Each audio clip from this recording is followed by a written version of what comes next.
algorithm that you apply in each of the nodes is also very much dependent on the topology.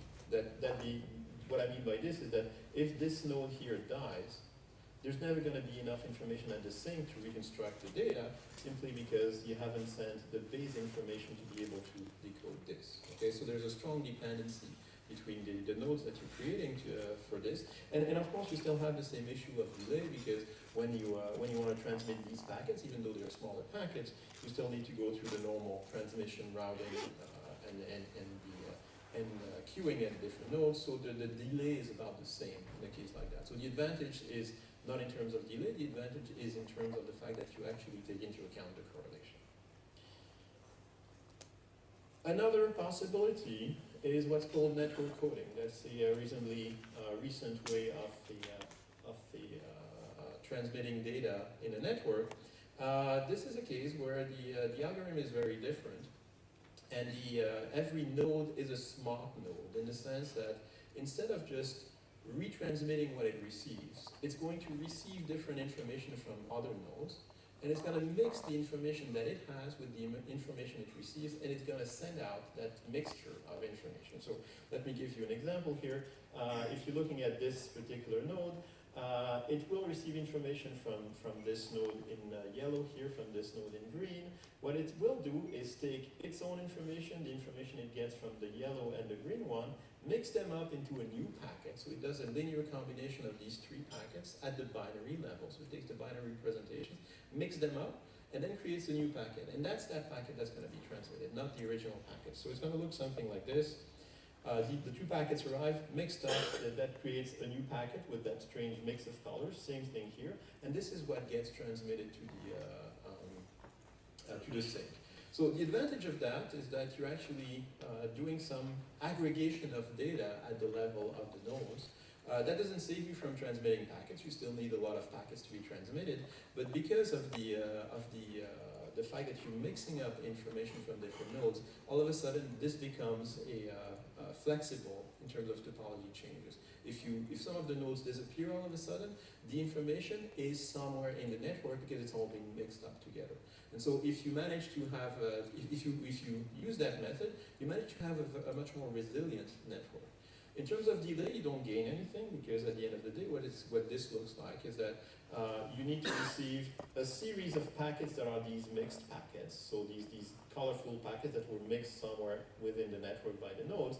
If you receive enough of them, then you can actually decode the original data by some sort of matrix transform here. So because you have done a linear mixing of the different packets in every node, what you receive is a set of different linear combinations of the original packets. So you receive enough of these mixtures, you can actually invert the transform and recuperate the original packet. But you need the same number of packets received as the number of packets that were generated in the network. So it is nice, but you don't solve the problem of delay. And the other issue that you have is that it is also blind to correlation, because network coding actually takes binary values and makes them up with binary values. It never actually looks at the real value. Again, let's take the example of temperature. It never knows that the temperature readings of two nodes are very close. It never takes that into account. The final technique that I want to review here with you is what's called compressed sensing. So compressed sensing is a way to recover a large vector for a limited number of measurements. And so this is not a technique that is used typically in data gathering. It's a technique that's used when you have a set of data, like you see here on the right, that are k-sparse or k-compressible, so the kind of correlation that I showed you earlier. So it's a vector that is large, but it only has inherently a very limited number of degrees of freedom inside of it. And what compressed sensing tells you is that you can actually recover the full vector from a limited set of linear combinations. So again, I'm taking my vector here, that is k-sparse or k-compressible. I'm adding here what I call a mixing matrix, which is basically a linear combination of all the elements in this vector, but I'm taking only a few of these linear combinations. So I'm looking at this vector here, which is shorter, so it is a smaller vector than this vector here. If I choose this mixing matrix reasonably, and reasonably means anything that is random Gaussian or something like that would actually work. So it's a very large family of potential matrices. It is possible, because that there are inherently a limited number of degrees of freedom in this vector, it is actually possible to recover it completely from this smaller vector. Okay, that's compressed sensing. And the idea here is that this allows you to do that decoding in the real field. So you have a limited number of real values here, gets you a complete reconstruction of that large number of real values of original data.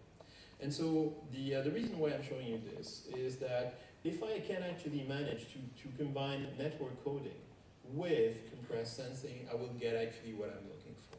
I'm looking for a way to gather data efficiently and robustly from a sensor network.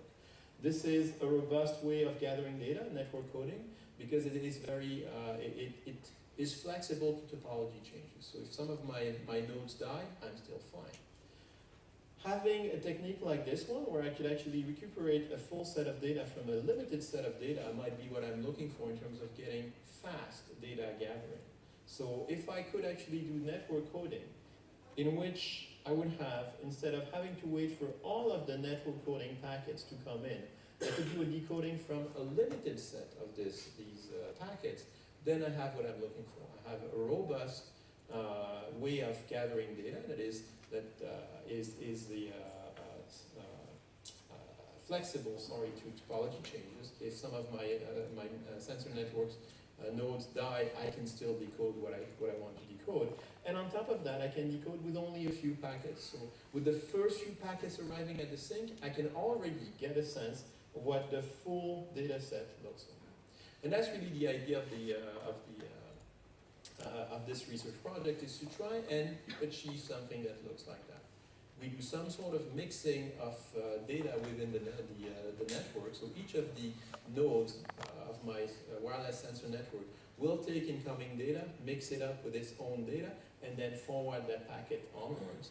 And at the same time, I want to be able to take these mixed up packets, the first few packets, and try to make a decision as good as I can on the overall values that are present in my network. Of course, this is only possible when you have highly correlated data, where there's inherently a limited number of degrees of freedom in this vector here, so that by using just a few measurements, you can actually deduce the whole value of the data in the network. So the advantage of this is that it could decrease the delay that we typically have in network coding. It takes into account the signal correlation.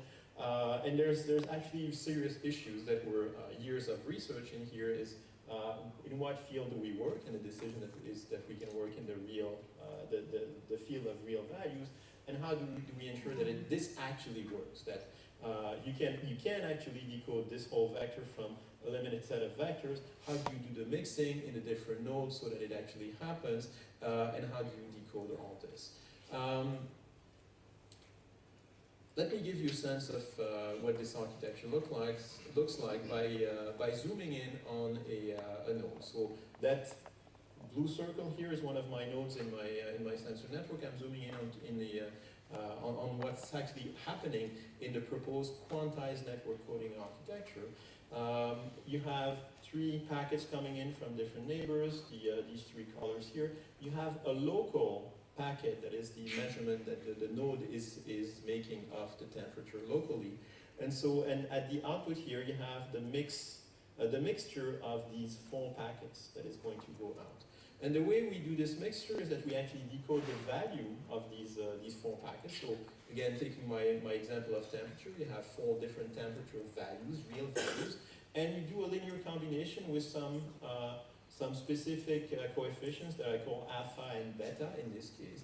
You do that linear combination, so you multiply them by the weights, add everything together, and you re-quantize the output. So what you put in here on what you transmit to the next node, to the next neighbor, is a quantized value of a linear combination of the other inputs that this node has received. You do that in every possible node. And so by choosing, what I'm saying here is that by choosing alpha and beta wisely, and I'm not going to go into the details of what wisely means, you can actually put together a system that is going to achieve what I was talking about, so fast, robust data gathering. And based on only a few of these mixtures here, you'll be able to make a very reasonable decision as to what the values measured in the whole network are. Now, to give you a sense of the fact that it's actually a very easy system, at the sync node, the equation that describes the reading is about like this, which is an extremely simple equation. X of t here, that's the data at given time t, that is the node data. So that's the temperature values that are measured everywhere in the network. This is the set of packets, the mixture packets that are received at the sync, like colorful packets there. There is a matrix here, which is a complicated matrix, but that's what I call my measurement matrix. It's the mixing matrix. All the mixture I do in every single node end up being summarized in one big matrix here. And depending on the connectivity of your network and the weights you assign to the mixture in each node is going to change your matrix, but the idea is that there's just a matrix here. That's very easy. And then I have another term, which is basically the noise term that takes into account everything else that is not modeled by my matrix, that includes the quantization noise. Based on this, I can actually apply compressed sensing theory to be able to decode from Z, so from the received packet, decoding X with a certain mean squared error. And these are very classical decoding mechanisms. They're called minimum one norm mechanism. I'm going to save you this more specialized slide here. But for those of you who are working with compressed sensing, I'll be happy to discuss this in detail after the presentation. We actually have shown that if you choose these mixing coefficients in each node wisely, you can actually have what's called a restricted isometry property, which is a property of the mixing matrix which allows compressed sensing to work. And so we have designed in one of our publications the way to pick these factors so that you can actually recover with very few measurements, or very few mixture packets, the original packets. And if you choose alpha and beta wisely, you have a very high probability that it is going to be the case. So in most practical cases, the probability is so high that it's going to work whatever you do. And you can actually, the decoding error on X, so the data you're looking for, can be bounded. And so you can say, after a given number of packets received at the sync, the bound on the maximum decoding error I will have on my estimation of the measurement data from the node is going to be so. There's a way to actually bound this completely. Just to give you a sense of what this looks like in practice, let me show you a few simulation results. And I'm going to go over this reasonably quickly, but the idea is that we've simulated something that is a network of 100 nodes, with different levels of connectivity. So the number of connections between 100 nodes can be varied, and so it can be a very dense node or a very sparse, a very dense network or a very sparse network. We've also modeled different levels of correlation. When I was saying that my correlation is modeled as being k-sparse or k-compressible, I can actually vary k. I can vary the number of degrees of freedom that I have in my in the data I'm trying to gather. And what I'm comparing this with is a routing scenario. So the basic scenario, which is you have your packets in your network and you just route them to the sync. And I'm comparing this in terms of the time it takes to achieve a certain reconstruction quality in my data. And so what you see here, the y-axis, is actually the reconstruction error. So when you're estimating the data in your different nodes, when the sync node tries to estimate the data in all of the nodes, it is an estimation, so there is an error. This is showing the error, so the lower the error, the better. The x-axis you see here is the actual delay of making a decision at the sync node. So on the left, this is really instantaneous decision, and that's waiting more and more before you try to estimate the data that you have in your network. And let me point out that the black curve you see here is the classical routing and transmission. So that means that as you receive more and more packets, you don't have the full information. You have to wait a certain delay before you get all the information, all your packets have arrived, but in the meantime, you can try to do a best guess estimate of what the state of the network is, and so the more packets you receive, the more the error decreases, and if you wait a lot more than this, so a lot more than this number of channel users I see here, you're going to have completely perfect estimation because you have received all the packets. The red curve here, and the three other curves, by the way, are my technique to compress quantized network coding with different levels of redundancy in my data. So let's focus on the red one because it illustrates my point. The red one here starts with the same level of error at time 0. That means we know nothing about the data. What it does is that very quickly there is a sharp decrease in the error that you make in the estimation in the very early stages of decoding. So you can wait and get more packets, and it continues decreasing at a very decent rate. But the whole idea is that after only a few channel users, have a very, very nice idea of what the data looks like. And that's really what we were trying to achieve. Trying to decrease the amount of time you have to wait, or the number of packets you need to receive before you can make a decision. And so to give you a sense, if you were doing the classical routing and transmission, it would take about 200 channel users for something that you get here for less than 50 channel users. So the improvement is a factor of 4 in this case in terms of the time you have to wait before you can make a decent decision. I got other curves that basically show the same thing when you have K compressible. This is for K sparse, the one I just showed you. For K compressible signals, you have exactly the same sort of behavior where our proposed technique gives you a very sharp decrease in error towards the beginning, which is really what you are looking for.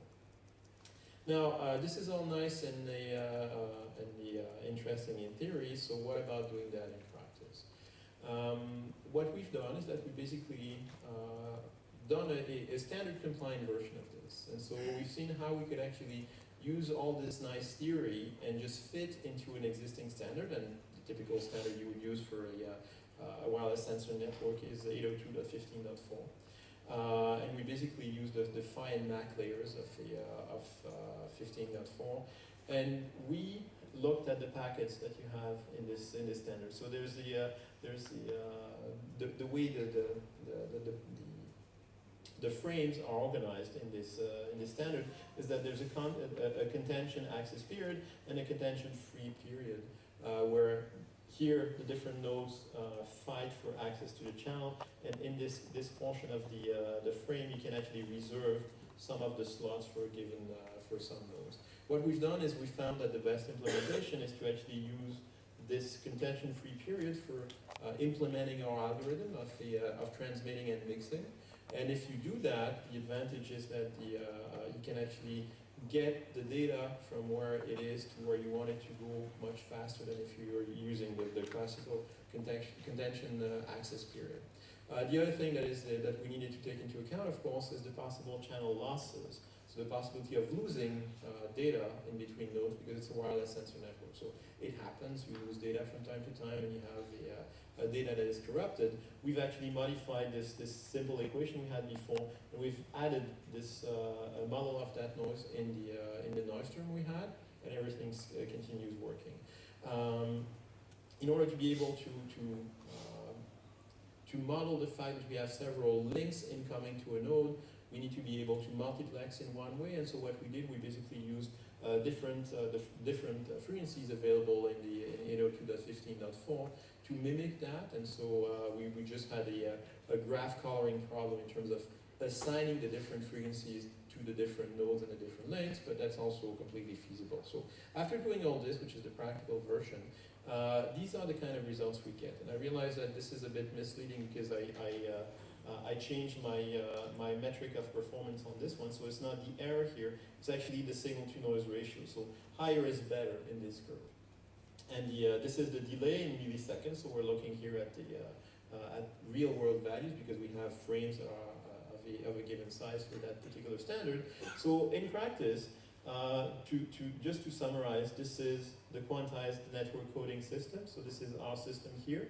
And the idea is that, again, in the same way, in the early stages of decoding, the quality, the signal-to-noise ratio of what you decode goes increases very fast, whereas with the red curves on the packet forwarding, the normal way of doing data gathering, the increase is very, very, very slow. And so you would have to wait way more than 100 milliseconds to be able to reach an SNR that is on the order of 20 plus dB, which is high quality. That's basically what we're looking for to make a reasonable decision. So all this to say, in practice, you can actually implement what we've proposed here. It does work, and it actually gives you the kind of gains you're looking for, which is faster data acquisition based on the modeling of the correlation of the data you're trying to read.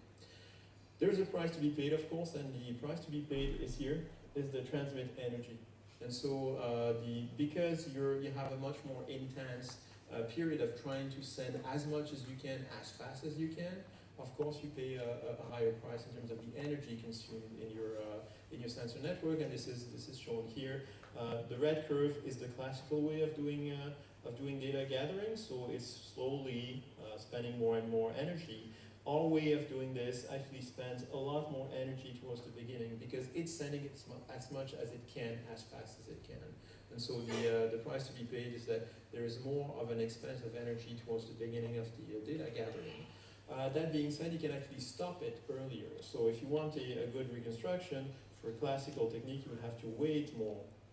And so continue expending that energy before you can make a decision on the state of your wireless sensor network. But if you take our technique, you can stop all the transmissions a lot easier because you have what you want, and so you can start another cycle of transmission. So it doesn't quite balance out. It's still a lot more expensive in terms of energy. There are some interesting things you can do in terms of trying to mitigate that drawback. So, in summary, we're reaching the end of the presentation here. We have proposed here what's called the quantized network coding. It is an architecture that enables savings in terms of delay for data gathering in wireless sensor networks. The good thing about all this is that it actually does work in practice, which is a big plus when you do a big theoretical analysis like that. You're very happy when you see that in the end it's actually applicable. There's a few other refinements that we're still looking at, including an online version, because everything you see here it sort of works in batches. So there is a set of measurements that are made. You're trying to estimate that at the sync node. Once the sync node has estimated it, everybody's happy, and you start another wave of estimation. What we're trying to do now is create an online version where packets at different time instances travel through the network all the time, and we're trying to make decisions that are based on a subset of the packets in the different mixture, which makes things even more complicated. But that's about my message here today. So I've tried to review with you different ways of doing data gathering in sensor networks, and the idea is really that the work we've been doing on this for the last 4 years, I would say, has led to finally what we're looking for. So robust, low delay data gathering that is actually applicable in a utility substation application. And this is to us exactly what we set out to do from the get-go, and I think it is also very much applicable to a lot of other scenarios. So thank you very much for your attention, and I'd be happy to answer any questions.